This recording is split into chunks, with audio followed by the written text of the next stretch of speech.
ఒక తల్లి కడుపున పుట్టకపోయినా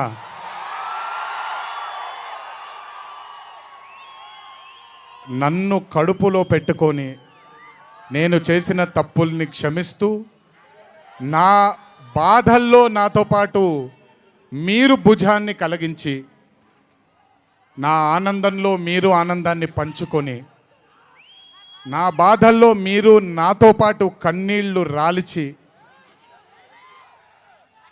నేను ఇంట్లో సుఖంగా పడుకున్నా మీరు మీ దేవుళ్ళకి మీరు ఇచ్చిన మీరు కోరిన ప్రార్థనలకి ఎన్ని ఎన్ని ఎన్ని ఎన్ని జన్మలు ఎత్తినా మీ రుణం తీర్చుకోలేను. ఇక్కడొచ్చిన మీ అందరికీ, ఇక్కడికి రాని ఇంకొంతమందికి, ఇంట్లో కూర్చొని చూస్తున్న అందరికీ శిరస్సు వంచి పాదాభివందనం ఎంత చేసుకున్నా కూడా సరిపోదు.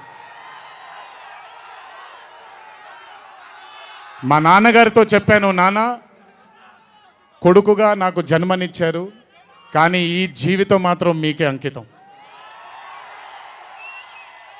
ఇంతకంటే శక్తి నాకు ఏది అవసరం లేదు. మీ అందరి ప్రేమ పొందాను, మీ అందరి వాత్సల్యం పొందాను, మీ అందరి అభిమానం పొందాను. ఈ జన్మకి ఇది చాలు. ఇంతకంటే నాకేమీ అక్కర్లేదు. జీవితాంతం మిమ్మల్ని ఆనందంగా ఉంచడానికే నా అడుగులు పడుతూ ఉంటాయే తప్ప మిమ్మల్ని బాధ పెట్టడానికి కాదు. ఇంకొకసారి ఈ 25 సంవత్సరాలు నాతో చేదోడు వాదోడుగా ఉన్నందుకు, నాకు వెన్నుముక్కలా ఉన్నందుకు మీ అందరికీ పెద్ద పెద్ద పెద్ద శిరస్సు వంచి పాదాభివందనం.